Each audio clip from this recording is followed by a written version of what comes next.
是亚瑟生病之前最惨的一次经历。他被一群壮汉抓住，先是一顿拳打脚踢，接着一子弹又将他的胸口贯穿。当亚瑟醒来时，已经身处牢房之中，等着他的是永无休止的折磨。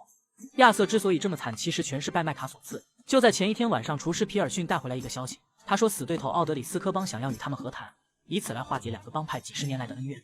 达奇听了觉得不可思议，荷西阿也认为这是陷阱，而麦卡却认为这是一个绝佳的机会。此时的帮派四面受敌，单凭克顿侦探和康沃尔都已经够受的了。如果此时再拒绝了奥德里斯科帮，因此惹恼了他们，咱们的帮派还能好吗？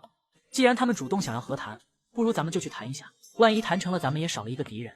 见达奇还有顾虑，于是麦卡就提出让亚瑟一起同行，这样就可以确保万无一失。达奇思索了片刻，就同意了麦卡的建议，接着就带上亚瑟和麦卡一同出发。等到了地方，达奇和麦卡前去和谈，而亚瑟则找了个制高点，作为狙击手保护他们两个人。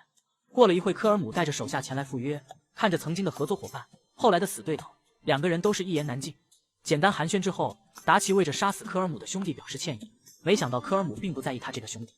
而当达奇强调安娜贝尔是自己最爱的女人，科尔姆却对于杀死安娜贝尔不但没有任何的愧疚，反而还嘲笑达奇的多情，于是整个气氛瞬间就剑拔弩张起来。就在这时，身后传来脚步声，亚瑟刚要转身查看，可是为时已晚，对方一枪托就将他打倒在地。亚瑟恍惚之间看见几个壮汉对着他拳打脚踢，接着又一枪射在他的肩膀上。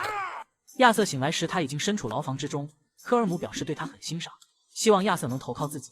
见亚瑟执意不肯，科尔姆气急败坏，对着他就是一顿输出。等发泄完怒火，科尔姆告诉亚瑟自己的计划。原来科尔姆根本就没有真想和达奇和谈，他与达奇见面的真正目的，其实是为了抓住亚瑟，然后再以亚瑟为饵，来引诱达奇和整个帮派来救，这样他就可以将范德林德帮一网打尽。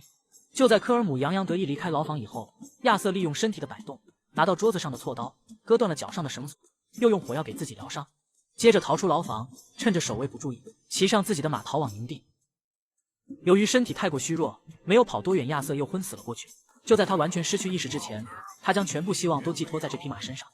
亚瑟的马果然不负所托，最后将他安全带回营地。见到身受重伤的亚瑟，达奇自责不已，连忙召唤众人把他抬到床上，最后又留下苏珊大妈照看亚瑟。在梦中，亚瑟看见一只孤独的灰狼，只见狼身微微起伏，仿佛在诉说着生存的艰难。他的眼睛里没有狼该有的凶厉，却泛着淡淡的冷光，像极了濒死者最后的凝视。经过几周的休养，亚瑟的身体已经完全康复，但帮派的悲惨命运却刚刚开始。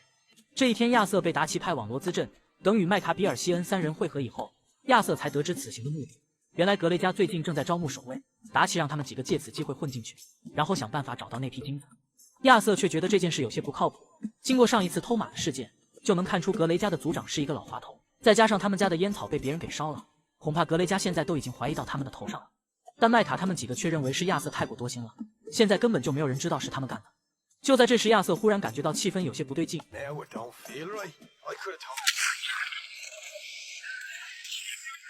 果然被亚瑟给猜中了。格雷家所谓的招募守卫不过是他们的圈套，目的就是要将亚瑟他们给消灭掉。但该说不说，麦卡的枪法真的是不错，瞬间就秒掉了对方3个人。虽然敌众我寡，但在亚瑟与麦卡的实力碾压之下，转眼之间敌人就尸横遍野。